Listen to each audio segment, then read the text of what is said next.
튼살 크림 제품이 되게 많잖아요. 네. 비용도 비싸고. 근데 효과가 있어요? 없어요.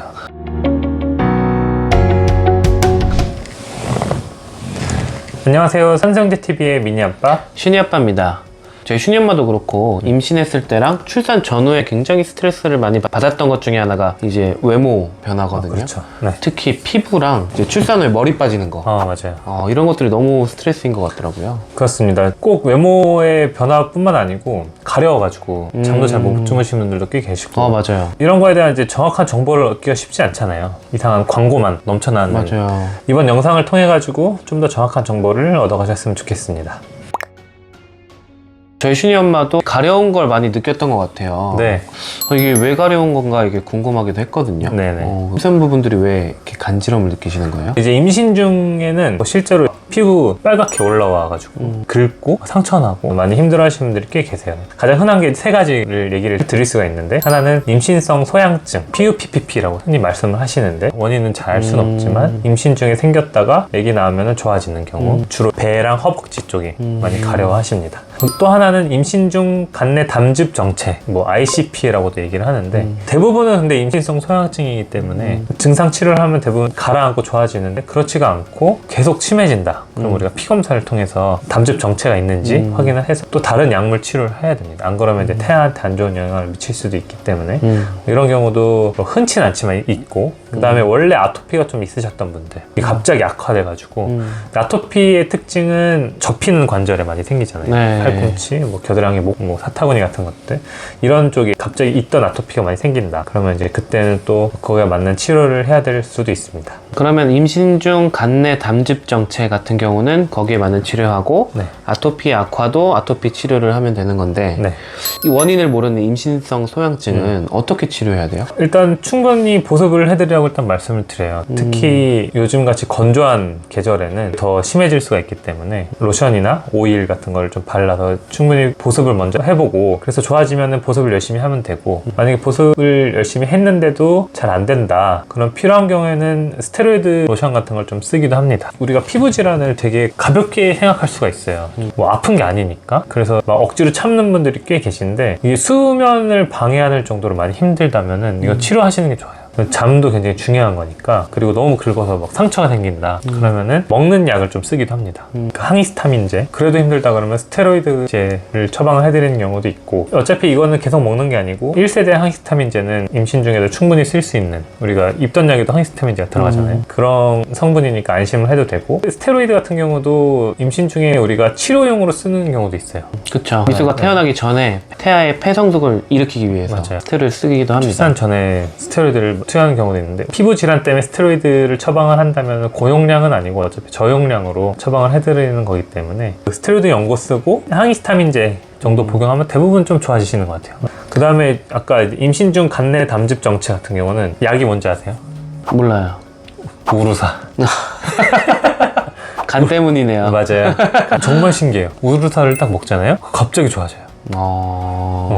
정말 신기합니다. 우루사가 가려움증을 가라앉히는 약이 아니잖아요. 그쵸. 약을 먹었더니 발진도 좋아지고 가려움증도 좋아지고, 그리고 아토피 같은 경우는 아토피가 원래 있었는데 심해졌다 그러면은 피부과 선생님께 저희가 연결을 해드리는 경우도 있습니다. 그것도 임신성 소양증이랑 마찬가지로 수면이나 일상생활에 방해가 된다면 적극적으로 좀 치료를 하는 게 맞다고 봅니다. 약을 쓴다고 하면 특히 스테로이드라는 약 자체에 대한 편견이 되게 있으셔서 무조건 안 된다, 안 좋다라고 생각하시는 분들이 많은데, 맞아요. 저희 의사들 입장에서는 오히려 안전한 게 입증된 약과 그 용량에 맞춰서 치료를 하게 되는데, 무조건 거부감이 드셔서 인터넷에서 판매하는 의학적인 근거도 없는 것들을 그걸 치료라고 생각하시고 많이 구매하시고 바르시고 하시면서 오히려 그게 걱정이 될 때도 많거든요. 맞아요. 그리고 안 쓰던 로션이나 이런 것들을 갑자기 발라가지고 그것 때문에 더 심해질 수가 있고, 약이 들어서 안 먹다가 더 안 좋은 영향을 애기한테 미칠 수도 있는 거니까 충분히 수치 선생님이랑 상의하고 필요하면 약을 드시는 게 좋습니다. 저희 슈니 엄마가 원래 기미가 없는데 임신하니까 좀 생기는 것 같더라고요. 맞아요. 잘 생겨요. 원래 그래요? 네. 거의 한 7-80%? 거의 생기는구나. 네, 거의 다 생긴다가, 근데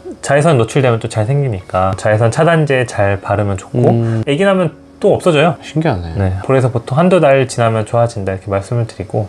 그리고 많은 분들이 스트레스 받아 하시는 게 임신선이라고 하나요? 맞아요. 그 까만 줄 생기는 거. 그게 실제로 생겨요. 그러니까. 네, 신기하고 요거는 근데 생겨도 없어지진 않는데 멜라닌 세포들이 축적이 돼서 생기는 거죠. 뭐 점 같은 것처럼. 주로 많이 생기는 위치가 이제 배 가운데 그 베렌나루라고 하는 거죠. 배꼽 아래쪽이랑 그 위에도까지 생기는 경우도 있고 그리고 유륜이 좀 까맣게 되거나 외음부 색깔이 변하는 경우도 있어요. 왜 생기는지는 잘 모릅니다. 호르몬 때문일 것 같다. 우리가 이제 여성 호르몬 에스트로겐이나 프로게스테론 같은 경우에는 이런 멜라닌 세포에도 영향을 좀 미치기 때문에 그런 것 같은데 왜 하필 거기에 생기느냐 그건 잘 모르겠어요. 그래서 미국에서는 마크 오브 프레그넌시라고 또 해요. 우리말로 똑같죠. 임신선, 임신 때문에 생긴 마크다.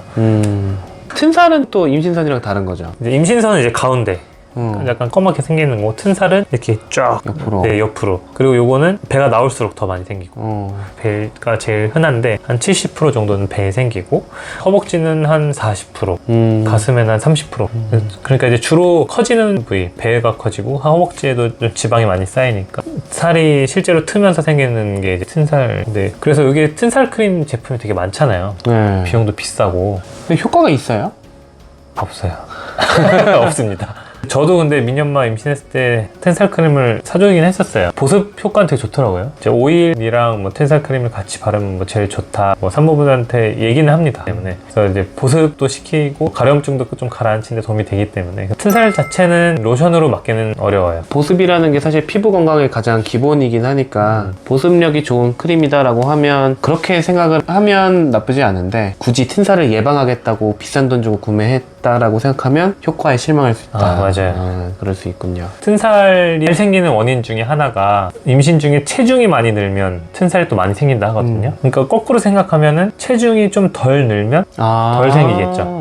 그럼 저희가 임산부 먹는 영상에서 체중이 어느 정도 늘어나는 속도가 적절하다 이 말씀을 드렸으니까 그 영상을 보시는 게 더 도움이 되겠네요. 맞아요. 사람마다 피부 탄력이 다 다르니까 잘 늘어나시는 분들은 아무래도 튼살 좀 덜 틀 테고 그렇지 않으신 분들은 잘 트고 근데 이거는 우리가 예측하기는 어렵고 처음에 막 틀 때는 약간 빨갛게 되고 시간이 지나면 약간 은색처럼 변해요. 그러니까 임신선이랑 또 다릅니다. 근데 살이 트는 게 임신을 안 해도 알 수가 있잖아요. 급격히 비만이 온 환자들한테서도 엉덩이가 생기는 사람도 있고 허벅지. 네, 허벅지랑 배 쪽에 생기는 분들이 있어서 임신해서만 생기는 건 아니라고 알려져 있습니다. 네.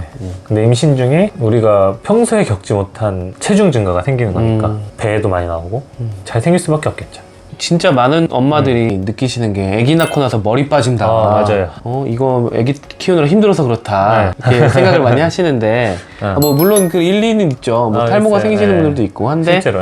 근데 사실 자연스럽게도 머리가 빠지잖아요. 그렇죠. 근데 왜 그런 거예요? 이것도 이제 호르몬 영향으로 생각이 돼요. 우리가 이제 머리카락 같은 경우는 일생이 있잖아요. 그렇죠. 막 생겨나는 그 성장기가 있고 그 다음에 성장이 멈추는 퇴행기가 있고 그 다음에 이제 빠지기 시작하는 휴지기가 있습니다. 왜 애기 나면은 머리가 많이 빠지냐 우리나라 사람만 그런 게 아니고 전 세계 모든 사람들이 다 그래가지고 실제로 연구를 해봤더니 임신 중에는 성장기가 좀 길어진다고 해요. 그래서 임신 중에 잘 안 빠져요. 그럼 머리카락 대출 땡겨 쓰는 거예요. 땡겨 쓰는 거 머리카락 대출 받아서 근데 이자가 좀 세. 그리고 이제 아기를 낳으면 이제 거꾸로 돼요. 휴지기가 길어져. 다 안 나는구나. 빠지는 거지 이제. 빠지고 안 나고. 실제로 많이 빠집니다. 실제로 이제 샤워하거나 이러면 하수구가 많이 막힌다. 맞아요. 그런 얘기를 많이 하시고 걱정을 되게 많이 하시는데 이것도 산역기 지나면 다시 또 돌아오니까 이게 원래 임신 중에 좀 많아졌던 게 빠진다고 생각하셔도 될 것 같아요. 근데 좀 구별을 해야 되는 게 정상적으로도 머리가 많이 빠질 수는 있지만 정말 아기 낳고 스트레스 때문에 원형 탈모 같은 게 생기거나 이러면 이제 피부과 선생님의 진료가 좀 필요한 경우도 있습니다. 머리가 너무 많이 빠지면 한번 이제 좀 살펴보시고 대부분은 자연스러운 현상 중에 하나다. 너무 걱정하실 필요는 없다. 뭐 이것 때문에 더 치료를 받아야 된다거나 뭐 그럴 필요는 없다. 그렇게 알고 계시면 될 것 같습니다. 그럼 오늘 영상의 결론을 한번 딱 정리를 해주세요. 많은 분들이 임신하면은 피부 문제로 스트레스를 많이 받으시는데 광고만을 너무 믿지 말고 많이 불편하시다면은 전문가와 상의를 하시는 게 좋겠습니다. 그리고 주변에 임산부가 생기면 선물을 많이 하시는데 안 쓰던 화장품들 좋다고 막 선물하면 임신 전에는 안 그러잖아요. 그렇죠. 화장품 선물할 때 되게 주의를 기울이는데 원래 쓰던 거를 물어보고 그렇죠. 하니까. 네. 근데 임신했다고 또 괜히 새로운 거 사줬다가 트러블 생길 수 있으니까 선물하실 때도 좀 주의를 하셔야 될 것 같아요. 네. 또 임신하면은 아내가 이런 문제로 많이 스트레스 받고 힘들어 할 수 있다는 거를 남편분들도 잘 알고 힘들어 할 때 옆에서 지지를 좀 많이 해주셨으면 좋겠습니다. 오늘도 저희 영상 시청해주셔서 감사합니다. 다음에도 임산부, 예비 엄마, 예비 아빠분들을 위한 영상으로 찾아뵙겠습니다. 감사합니다. 감사합니다.